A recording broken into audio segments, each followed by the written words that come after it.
Here's the key on this. Don't major in minor things. If you take up major time to do minor things, I'm telling you, you'll be behind the curve constantly. Here's what we learn in sales training. What's major time and what's minor time? Here's minor time, thinking about prospects. Here's minor time, making lists of prospects. Here's minor time, keeping books on prospects. Here's minor time, going to see the prospect. Here's minor time, evaluating the prospect after you've been there. That's all minor time. Here's major time, in the presence of the prospect. That's major time.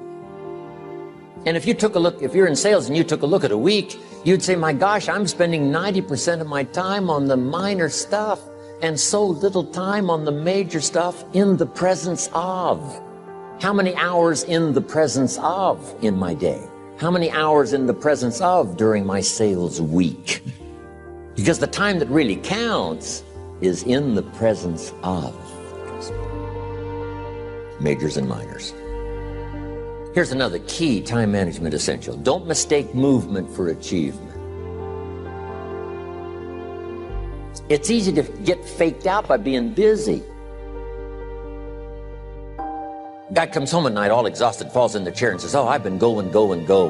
Here's the big question. Doing what? It's not the going. Some people are going, and they're doing figure eights. Their progress is small. So don't mistake movement for achievement. Here's another one in sales we learned. Don't mistake courtesy for consent. If somebody's pleasant and they nod, you say, oh, they're going to buy. No, they're courteous. You can't mistake courtesy for consent.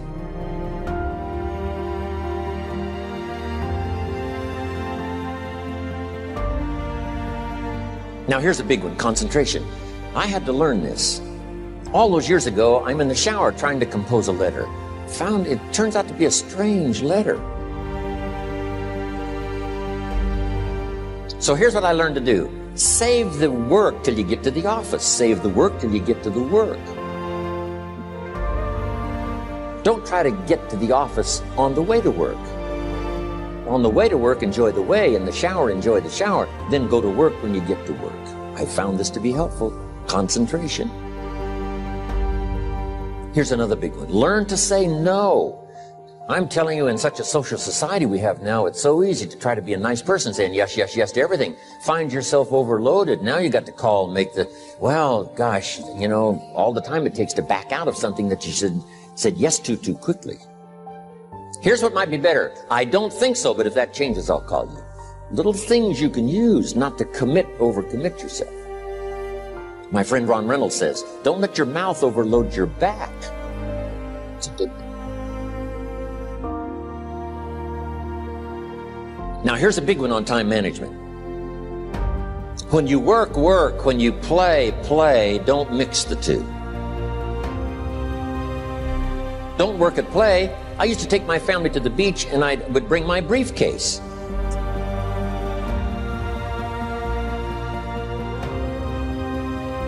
I learned not to do that. Or at the beach, I'm saying I should be at the office. Now my family's upset because I'm at the beach and I'm thinking office.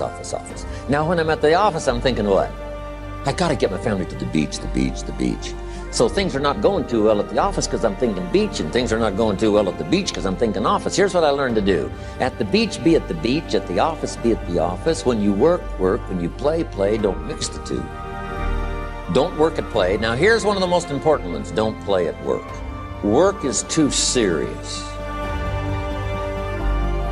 You don't want the reputation of being the office joker. It's not a good one. Yes, there's time for some pleasant stories.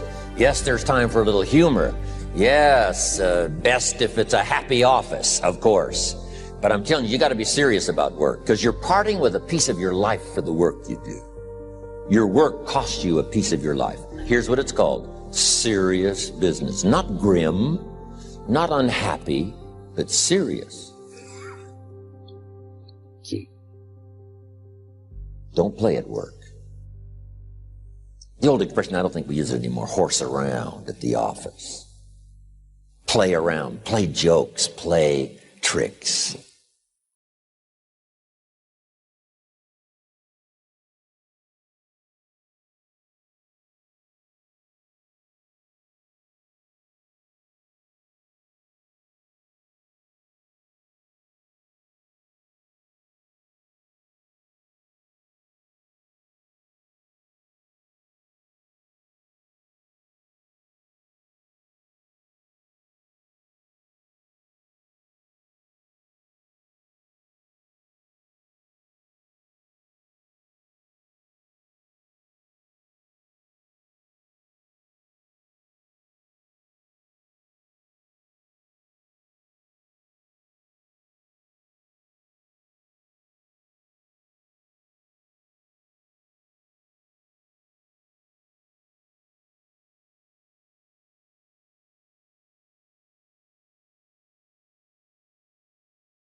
making these lists we've already started.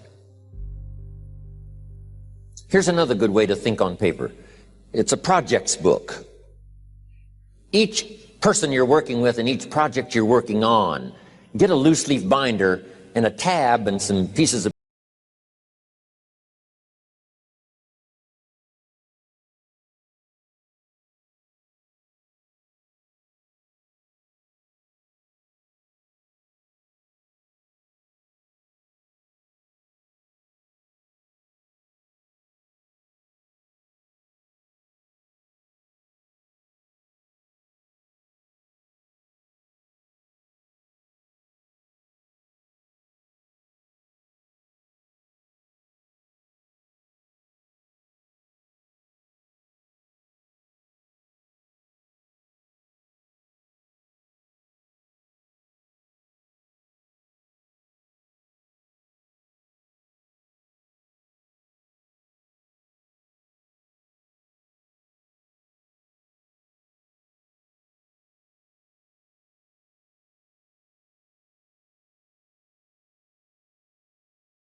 you put those notes in your journal, throw the paper away.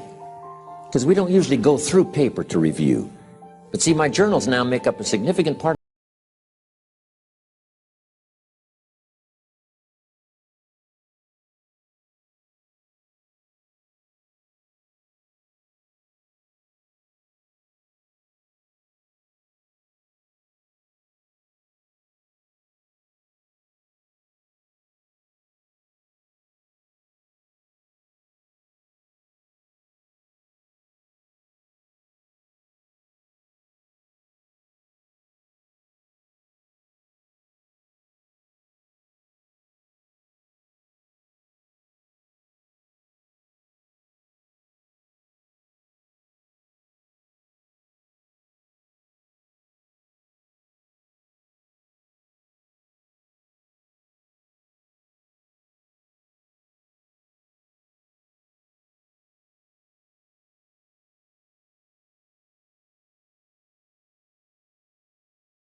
you passed on to other people. They were so exciting for you. The books that made you financially independent. The books that developed your leadership. The books that gave you wisdom to ponder when things were tough. The books that got you through